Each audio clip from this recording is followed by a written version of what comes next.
We are talking to the author of the book, Thieves Road, the Black Hills, Betrayal, and Custer's Path to Little Bighorn. The author's name is Terry Mort, and we are excited to hear more about the book and what went into creating or writing this book.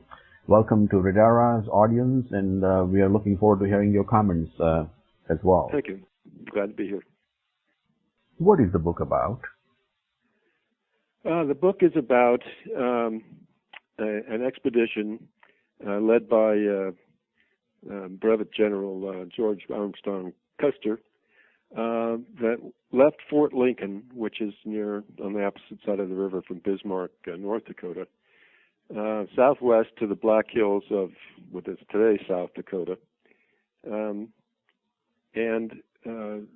his mission was to find a location for a fort that would be built there or in the environs, because the Sioux had been raiding across the border into Nebraska settlements, and General Sheridan, who was commander of that division, thought that having a fort there might discourage future raids, as it probably would. So that's the basic story. The mission was to establish a military base. That was a stated mission. Was there any other mission behind that?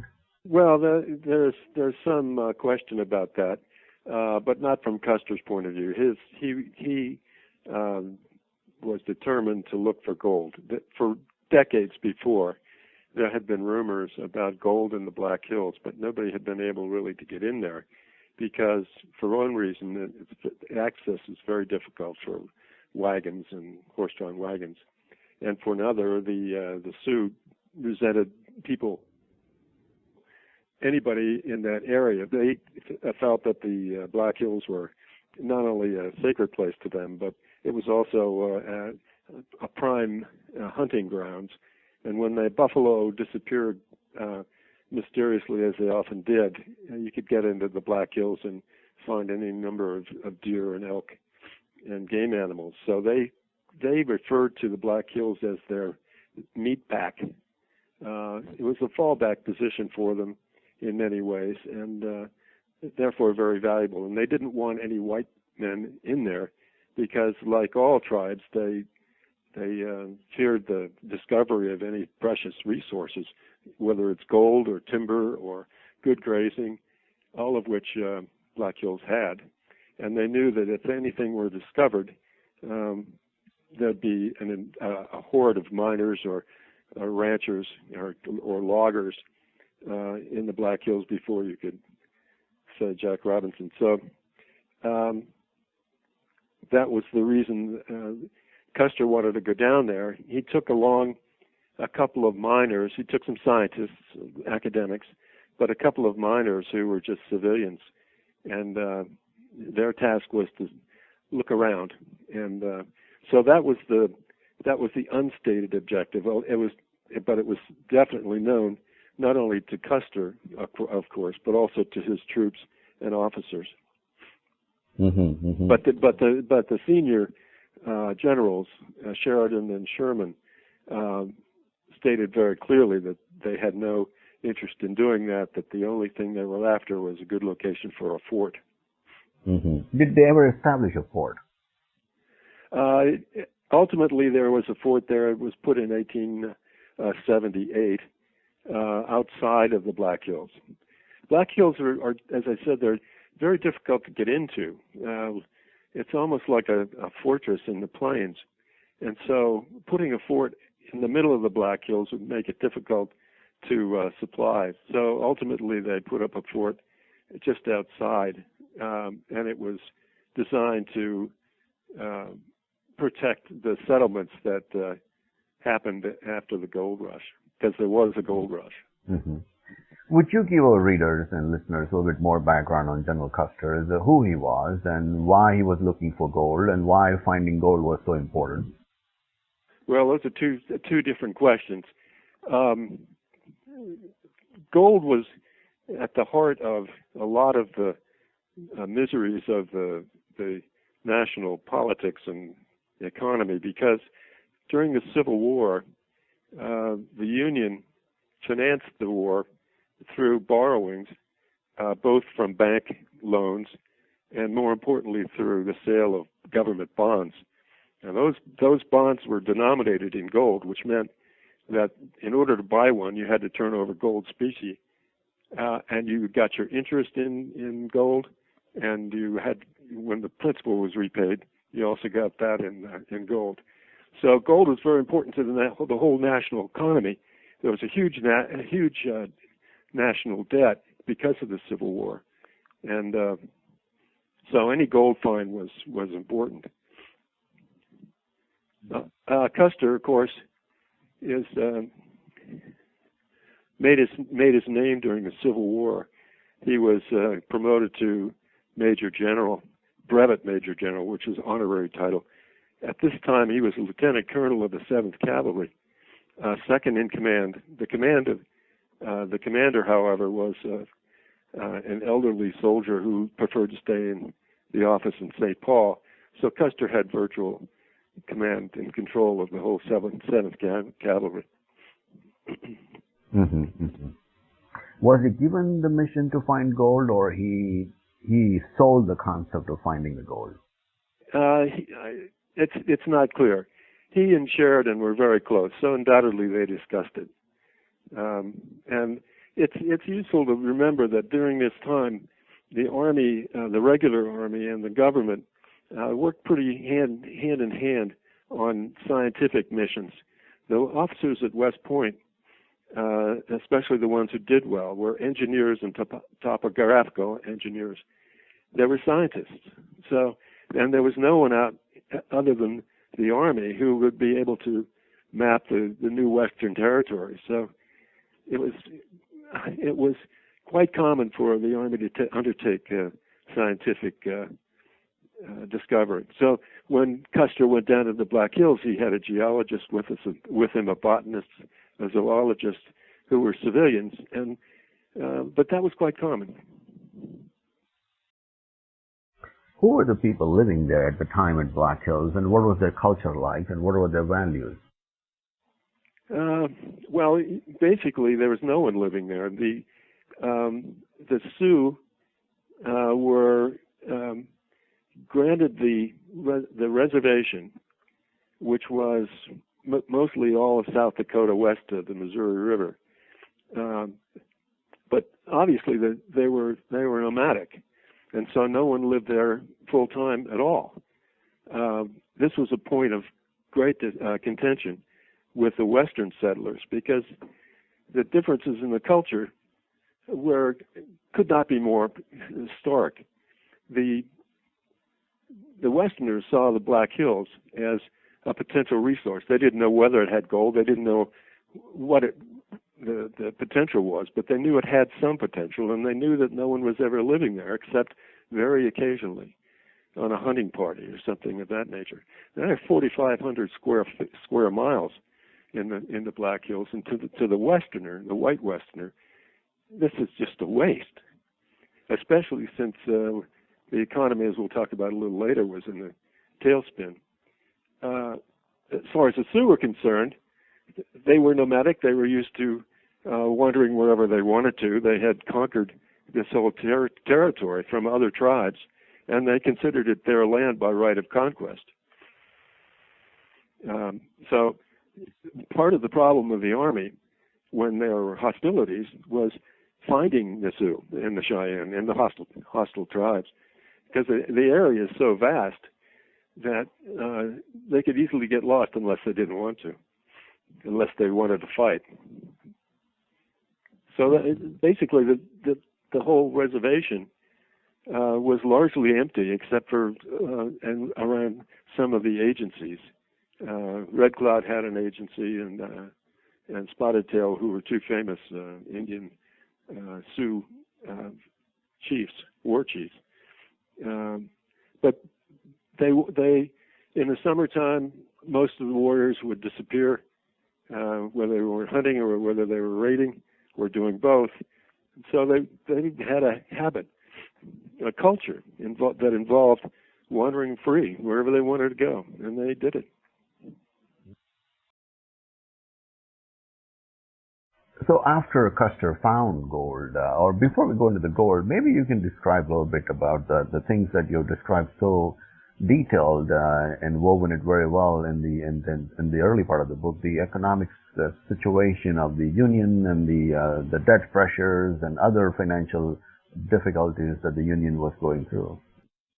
Well, one of the themes of the book is that there were factors at work that affected national and international policy that neither the Sioux nor Custer nor anybody else in the domestic area really understood. As I said, the one difficulty was the Civil War debt that was hanging over. Still in 1874, it had hardly been paid down. Sorry? How much was it? Do you remember? Do you know? I'm trying to remember. I think it's 2.5 billion, which is quite a lot in those days. Of course. Still today, obviously. And the policy had always been, all our wars up to that time had been fought with credit. The federal government borrowing money from various sources, but this was, and there had always been a policy of wanting to repay that as soon as possible. It was just that the debt after the Civil War was so massive that they hadn't made much inroads into paying it down. So that's one economic problem. But the other economic problem was that, ironically, it started in Russia with the Russian wheat farm. They had been selling into the British market for years, and they had financed their agribusiness with loans from the Russian banks. Ironically, our biggest export in the 1870s was wheat, and we started exporting to Britain, which was the largest wheat market, and it was vastly less expensive than the Russian wheat. Consequently, the Russian banks, which had lent the money to the Russian farmers, suffered defaults. They collapsed. Also, in Austria, the same thing was going on. So Europe went into a depression caused largely by the Bank of England, which was the largest international lender to other banks, caused the Bank of England to raise its interest rates from 4% to 9%. Well, the American banks had also borrowed from the Bank of England, and as a result, they raised their rates, and they got as high as 18% short-term rates. So that caused, obviously, a collapse of our economy, and businesses went out of business. The unemployment in New York was 25%. And to top it all off, there was a drought in the Midwest, and for 4 years there had been an infestation of grasshoppers, which caused tremendous devastation in some of the Midwestern farms, especially the wheat farms. So ironically, we were exporting wheat from some of the closer in or Midwest farms, but the Western farms were being devastated by these doggone grasshoppers, and that kind of thing went on for 4 straight years. So the Westerners and the settlers were getting hit from all different sides. They couldn't borrow money. They couldn't find a job. The farms were failing. They were being devastated by these grasshoppers. So they started to think, here we have the Black Hills, which are reported to have wonderful water, wonderful grazing, great timber. All of that's true. And what with the reports coming out of possible gold, on the one side, and on the other side, the Sioux really didn't use it, and it was the clash of cultures between the white sort of Protestant ethic and what you do with the resources that you have, and you have to develop them and work them, compared to the Sioux, which was diametrically opposed. Their attitude was Mother Earth that provided everything that they needed, and it was just right, just the way it should be. And not only that, labor was the province of the women. The Sioux warrior was a hunter, and he was a fighter and a raider, and that's all he did. So the difference in the cultures could hardly be any greater. Mm-hmm. Their division of labor and their approach to life was very different. Well, they didn't want to do it. They had no need as far as they saw it, and no ambition to do it. Yeah, you treat very well in the chapter 3 the adversaries. If you want to probably expand on it a little bit more, that other than being a hunter and raider, and then the women doing the labor and letting them do it. But were they also, as you explained earlier, their concept of the land ownership was also very different?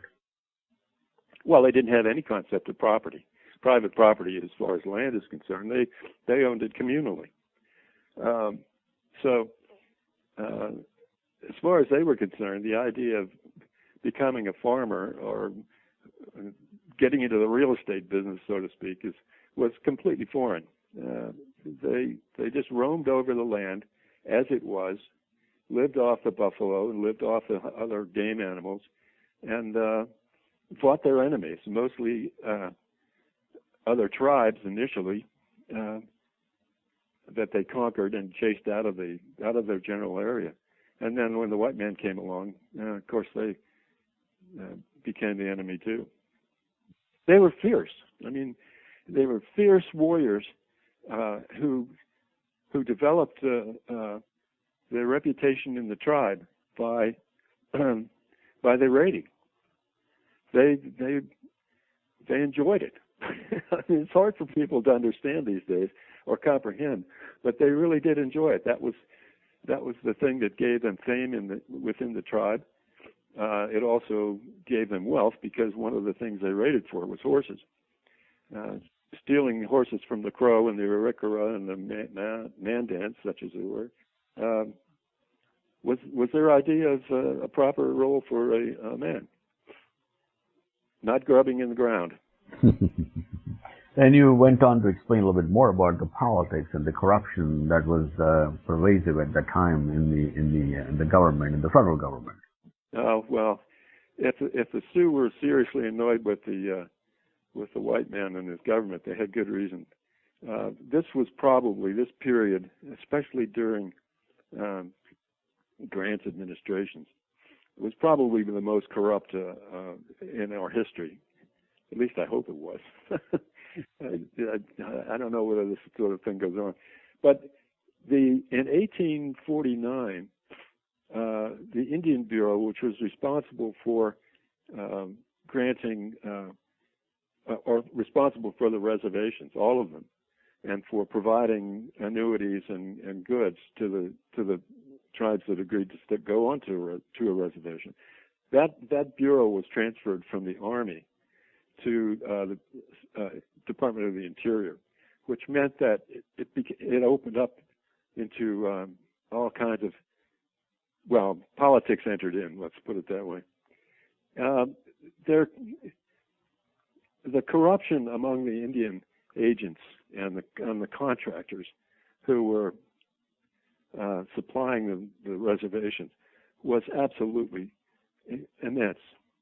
The easiest way for an agent to make money was just to receive the goods, the food basically, sell off a portion of it, and then distribute the rest of it to the tribes. And they might skim 50% of it. There's one example that about a contractor who contracted to deliver 8,000 head of cattle to one of the agencies or one of the reservations. And he simply subcontracted the deal for roughly half the amount and pocketed the difference. And it was an unbelievable amount of corruption across the board. And the funny thing is, guys like Custer and other Army officers knew this was going on, and they resented it bitterly because it was one of the causes of Indian strife. And these guys were the ones that had to fight. And more than once, Custer says, any Army officer with any sense does not want an Indian war. I mean, we're not looking for the opportunity to fight. But the Sioux and the other reservation tribes were seriously annoyed by all this corruption. It was just one cause of annoyance, but it was so commonplace that one guy even wrote, I can't remember his name offhand, but a Burley was an Indian agent. He wrote down what he did. He said he received, I think it was $15,000 in gold that he was supposed to distribute among the particular tribes or Indians in his agency. He sold that gold to the bank for $30,000 worth of greenbacks, because greenback paper dollar was roughly 50% of gold price. He paid himself $5,000. He paid the Secretary of the Interior, I think it was $10,000, and he distributed the rest to the tribes. So they got roughly half of what they were supposed to get, and they got it in paper dollars. Now, if they wanted to go to the trading post, the trader would only receive gold. So the tribesmen had to rediscount their $15,000 down to $7,500 or something along those lines. And the agent pocketed a good portion of what was due to the tribe. I mean, that kind of thing went on all the time. It's unbelievable. Mm-hmm. I mean, you can understand the frustration. Well, you have a warlike tribe like the Sioux who define themselves in terms of fighting, reluctantly agreeing, some of them, not all of them, to go on a reservation and live basically according to the gifts of the government. And when those promises were not fulfilled, or only fulfilled halfway, they were seriously annoyed. They were really irritated, and they were going to the warpath. Now that radicalized a huge portion of even the ones who agreed to go on a reservation. And in fact, the common story is the young warriors would live on the reservation in the wintertime when hunting was bad and their ponies were under poor condition. And then in the summertime, they would go and join all their tribesmen who did not agree to the reservation life. And in fact, 2 years later, after the Black Hills expedition in 1876, Custer found out just how many there were when he encountered them at the Little Bighorn. There were a lot of summer roamers. So the young men were radicalized, and not only reinforced their natural desire to operate as warriors anyway. So they didn't need an excuse, but it gave them one. What was the role of Northern Pacific Railroad, and why that became an important issue? Well, the national government, and including the Army officers, all believed, and with some good reason, that transcontinental railroads were one of the secrets to dealing with the hostile tribes. The Union Pacific was the first, and there was a financier named J. Cook, whose bank was J. Cook and Company, who thought that he might get into that business too. So he spread around a few bribes among Congress and got Congress's approval to build the Northern Pacific, which he wanted to build from Duluth, Minnesota, to the Puget Sound, because the Union Pacific was going across the middle. Well, they said that Congress said it probably made a little bit of sense, and they granted him a charter to do that. Now, the reason Congress got into that sort of business was most of the land in the West was federal property. The Mexican War and the opened up all of California and the Southwest. Louisiana Purchase opened up the Northwest. It was owned by the government, so they had to grant the charter through Congress. Moreover, the railroad business was also corrupt. You're not surprised to hear, and so the government had to grant, as a result of quite a few bribes, granted the Northern Pacific Railroad, before any track was laid, 50 million acres across the north, as I said, from Duluth to the Puget Sound. Now, the whole idea behind the railroad business was you would take these acres alongside the right-of-way and sell them, divide them up into lots, build little towns, and sell them to immigrants and both immigrants coming from Europe, of which there was quite a few, and also pioneers and settlers. And they would make their money by selling these lots. Obviously, it takes a railroad to build a railroad. It takes a lot of time. You're not going to get any cash flow for a number of years. But if you could sell these lots, you could sort of self-finance construction to some extent. Not only that, you could sell bonds that were backed by the value of these lots. Well, there was no way to figure out what the value of this vast land that was empty, except for the tribes. But a bond salesman could make a good case for any possible number. So they sold these bonds, under the name of the Northern Pacific, to Middle America, and some banks, but banks were a little bit smarter in those days. Especially the international banks had no interest in this sort of thing. So Jay Cook relied on the little guy to buy these bonds.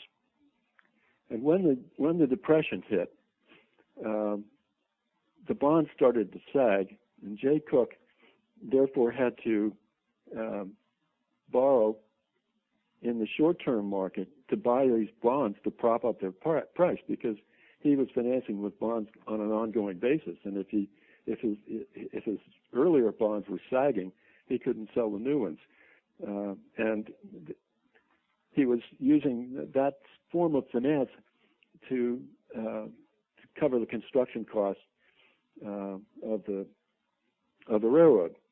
Well, to make matters worse, he got as far as Bismarck, North Dakota, and he had to do the next step was to do a survey of the Yellowstone Valley. He did one survey, but the Indians chased the troops and the surveyors away. So in 1873,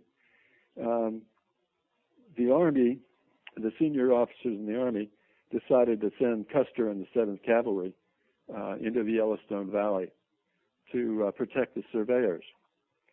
And as a result, they ran into Sitting Bull and a few of his boys, and there were two sharp battles in the Yellowstone Valley. They weren't big, and Custer was successful in both. But what that did, news of that, spread back around the country. And as a result, people started wondering, would this National Northern Pacific Railroad railroad ever get built because they were traveling through this enormously rugged country. But at the same time, there was Sitting Bull and all his people willing to put a stop to it. Well, in 1873, was the same time as the Depression hit in Europe and spread to the U.S. So people were wary of investments of any kind. You had the Northern Pacific bonds starting to sag. You had Jay Cook borrowing short-term at high interest rates in order to prop up his bonds, and you had Sitting Bull and the hostile Sioux halting construction. Well, a bondholder is interested in two things: getting his interest and getting his principal back. And as the principal value started to erode, people started to bail out. And as a result, Jay Cook and company went bankrupt and closed the doors. I mean, they went out of business. I don't know how many thousands of people lost their money. The Northern Pacific bonds sagged down. Northern Pacific went into bankruptcy, and their bonds sank down to 40 cents on the dollar. And it would only be because of the ultimate recovery in 1879, recovery of the company, of the country, that the Northern Pacific could go back to the credit markets and start to raise money again. And they finally finished the route out to the Puget Sound. But a lot of people said at the time that it was a road from nowhere to nowhere. And but they did get it finished. The people who were involved, and you talk about that quite a bit in the soldiers and scouts and scientists in chapter 12. Would you give a little bit more description in short that what kind of people, what skills were there, what motivations they had, and how they all worked together? You mean on the expedition? On the expedition, right. Well, there were two miners who were civilians, and their job was, self-explanatory. They were just civilians from, I think they were from Bismarck. There was a Yale professor, sort of a professor who's involved in the museum, named George Bird Grinnell. Some readers may be familiar with the name. And really a wonderful guy who was seduced by the romance of the West. He would go on to write novels. He was a professor of I can't remember exactly what, anthropology. Wrote some tremendous books about the Cheyenne and about the Sioux. He was friends with a guy named Luther North, who was a scout and the commander of the Pawnee Battalion, which was a group of Pawnees who were used to protect the building of the Union Pacific. So Pawnee and the Sioux were deadly enemies. There were also newspapermen. Now, whenever Custer went anywhere, he was sure to have a newspaperman with him, or several. And these guys were all Custer adherents because he could charm people when he wanted to. And so they were there to write the story of the gold find or whatever happened. One of them, Barrows, a guy named William Barrows, was with Custer in the Yellowstone battle, and wrote the stories of those two fights for the Eastern newspapers.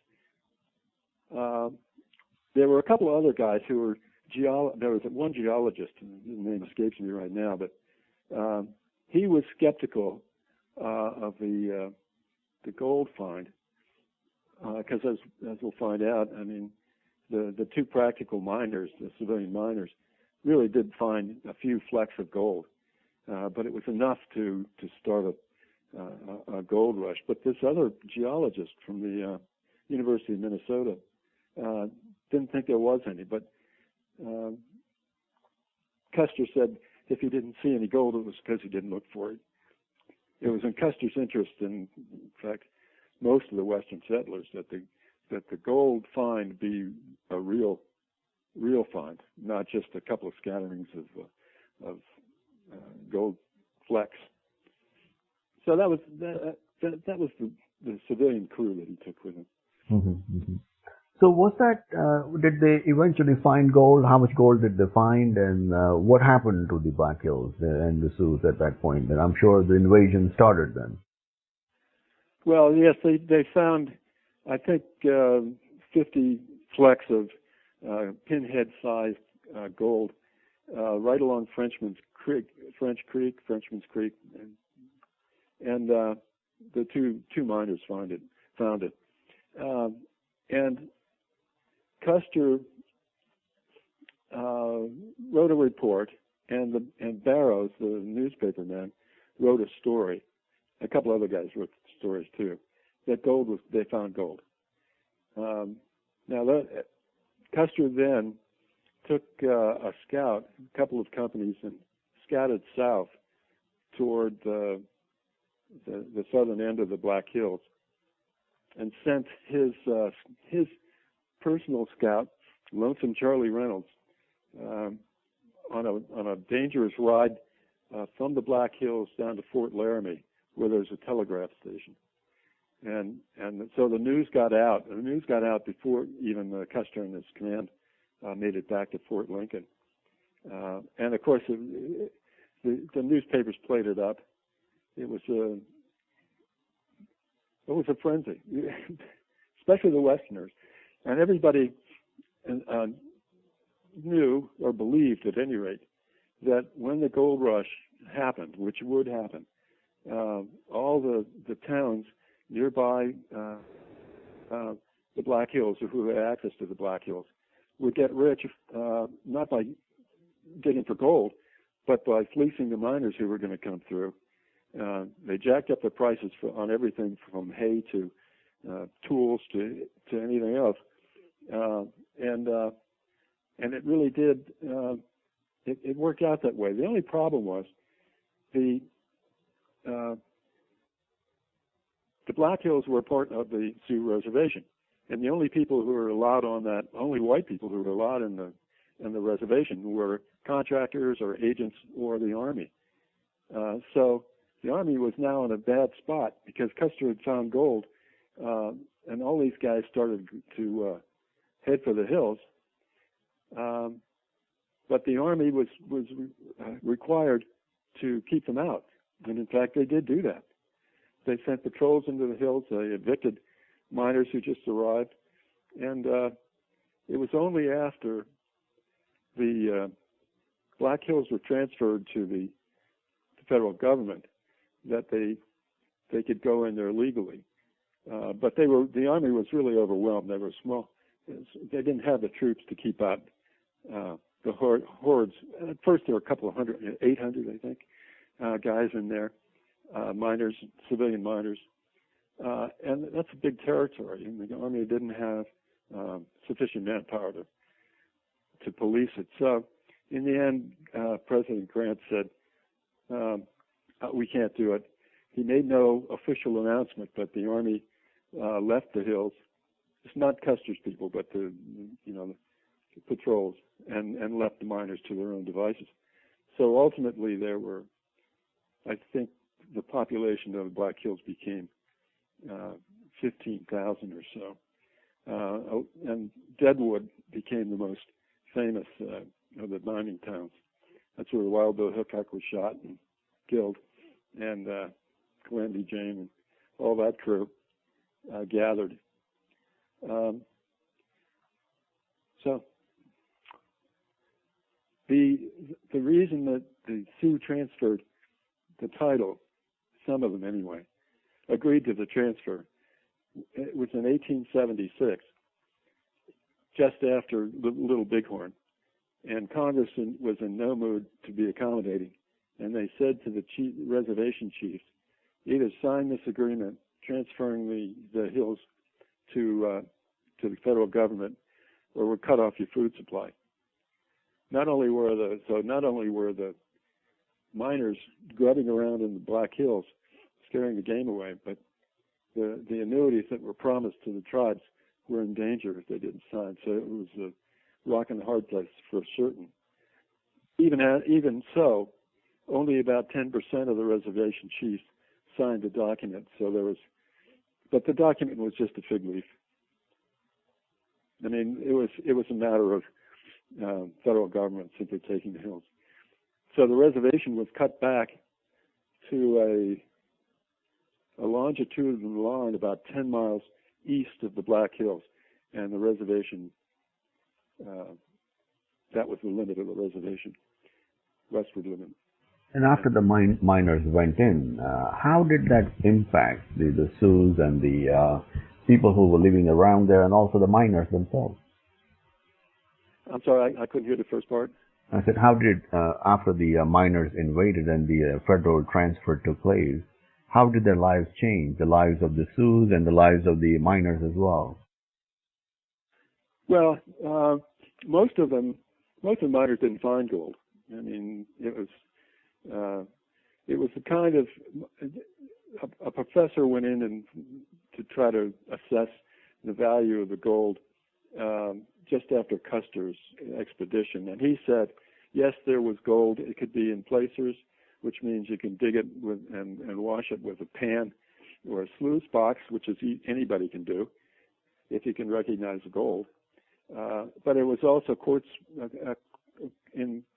mining, which means that it would need major equipment, stamping the rock and then washing the gold.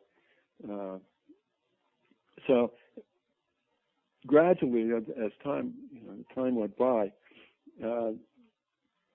the miners who tried and failed drifted out, and companies started drifting in to provide the capital for the heavy equipment that was needed.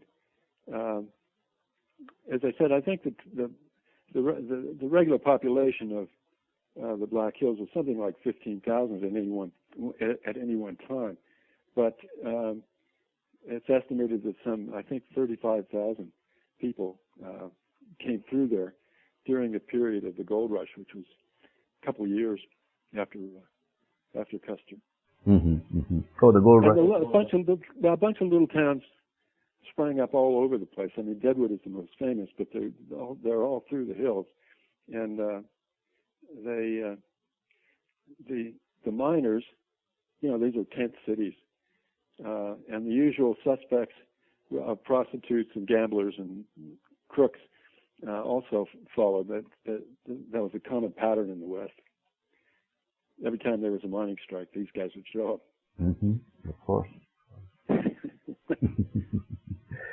So, in the end, what would you like people to draw the conclusions from this book, or what would they take away as a message from this?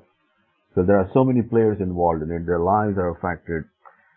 The government is involved. The people who are just nomadic, they lost their lifestyle, their livelihood in some ways, and people who went there looking for gold didn't find it. The greed took over in many ways, and the federal government, I guess, was still in the great deal of debt after that gold rush. Yes, that's right. It never panned out. It was not the bonanza that they had hoped. But the last mine, working mine, closed down in 2002. So there was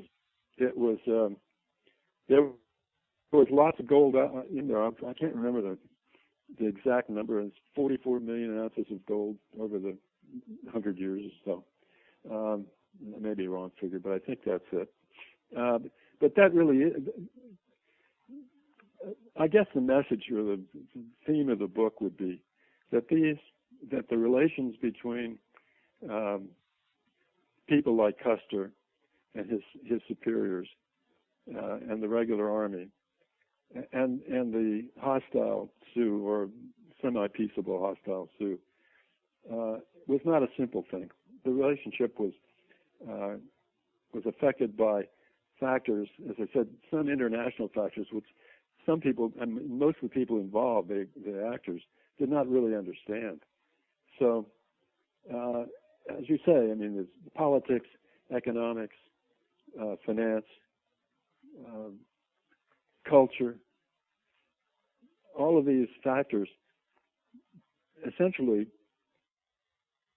brought together Custer at the Little Bighorn because they radicalized the Sioux and the Cheyenne, for that matter, to such an extent that they were gathered just at the wrong place for Custer in such numbers that he was overwhelmed. But it's a bigger story than just the common narrative of the white guys versus the Indians, as though that was a binary struggle. It was not that by any stretch of the imagination. There were all kinds of factors involved, and I think that's the point of it. The epigraph that I have in there of E.M. Forster is only connect. Connect all these factors, and you begin to see a much more complicated story. Mm-hmm, mm-hmm. And that story is very well explained in the book, and it's very interesting and fascinating as you go through various chapters of the Black Hills Betrayal and the Custer Spot, the Little Bighorn. Yeah, I appreciate that. Would you explain to our listeners and our readers a little bit more about you and what kind of books interest you and what kind of topics that you like to focus on and write the books on? Well, in the nonfiction, I do fiction and nonfiction. In the nonfiction, I tend to like military history, such as this. I like the history of the West. I did a book called The Wrath of Cochise about the start of the Apache Wars, which happened down around where I live. And I did a book on Hemingway in World War II, as he was patrolling for German U-boats in the Gulf of Mexico. Little known chapter of his adventures. So that's the kind of thing. I've got another book on Hemingway coming out toward the end of the year on his career as a journalist in Europe during World War II. And the other things I like to do, I like fiction. I just had a book come out on which was a mystery called The Monet Murders. So I mean, I've got a variety of different interests, and I like to have something to work on all the time. And go ahead. How long it took you to write this book, and what was it like researching this book? Where it took you, and from the start to the finish, from the idea to the completion of the book, how many years did it take you? Gee, I don't know. I mean, I guess probably two.